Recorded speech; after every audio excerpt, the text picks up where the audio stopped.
हाँ, UPSC GS paper 2 के एक क्वेश्चन पॉलिटी के एक क्वेश्चन को लेते हैं और इसमें पहला क्वेश्चन जो है हमारा भारतीय संविधान की उद्देशिका के महत्व पर प्रकाश डालते हुए चर्चा कीजिए, क्या संविधान का भाग है?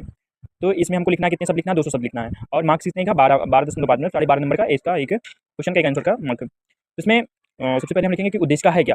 तो उद्देशिका के बारे में हम इंट्रोडक्शन हम लिखेंगे 15 से 20 या 25 से 30 शब्द में इंट्रोडक्शन लिखेंगे और मेन बॉडी 120 से 150 शब्द में लिखेंगे और 15 से 20 शब्द में कंक्लूजन लिख के इस आंसर को समाप्त करेंगे। इसमें उद्देशिका पद संविधान का परिचय अथवा भूमिका को संदर्भित करता है, मतलब जो उद्देशिका है वह संविधान का परिचय अथवा भूमिका को संदर्भित करता है। इसमें संविधान का सारांश या सार निहित होता है। यह उद्देश्य प्रस्ताव ऑब्जेक्टिव रेजुलेशन पर आधारित है और उद्देश्य प्रस्ताव को जवाहरलाल नेहरू द्वारा तैयार एवं प्रस्तुत किया गया था। 22 जनवरी 1947 को इसे संविधान सभा द्वारा अपनाया गया। और इसके बाद क्वेश्चन में हमारे उद्देशिका के महत्व पर प्रकाश डालते हुए भारतीय संविधान की उद्देशिका का महत्व, इसमें यह मूल दर्शन और बुनियादी मूल्यों राजनीतिक धार्मिक का प्रतीक है। यह घोषणा करते हैं कि संविधान के प्राधिकार का स्रोत भारत के लोग हैं। उद्देशिका की संप्रभु समाजवादी पंथनिरपेक्ष लोकतांत्रिक गणराज्य जैसे पद भारत राज्य की प्रकृति को प्रकट करते हैं। उद्देशिका यह घोषणा करती है कि न्याय स्वतंत्रता समता एवं बंधुत्व के आदर्श ही संविधान का उद्देश्य और यह 26 नवंबर 1949 को संविधान के अंगीकृत करने की तिथि घोषित करती है। इसमें संविधान सभा की बृहत एवं आदर्श दृष्टिकोण का उल्लेख किया गया है।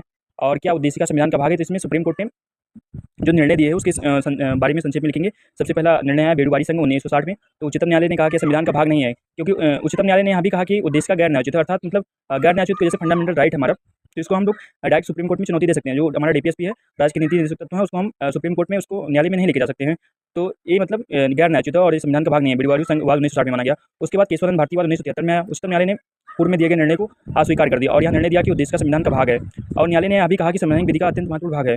एसआर बोमई वाद 1994 में आया। उच्चतम न्यायालय ने पुनः यह निर्णय दिया कि उद्देशिका संविधान का अभिन्न अंग है। इस प्रकार उद्देशिका संविधान का एक महत्वपूर्ण अंग है, जिसे एक प्रतिष्ठित न्याय विधि के शब्दों में संविधान का पहचान पत्र कहा गया है। इसमें हमने 15 से 20 शब्द में इसका इंट्रोडक्शन लिखा और 120 से 150 शब्दों में इसका मेन बॉडी और 15 से 20 शब्दों में हम इनका कंक्लूजन लिखा।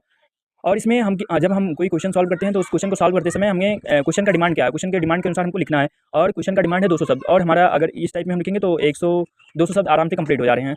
तो अगर कोई सुझाव हो तो अवश्य बताइए। धन्यवाद।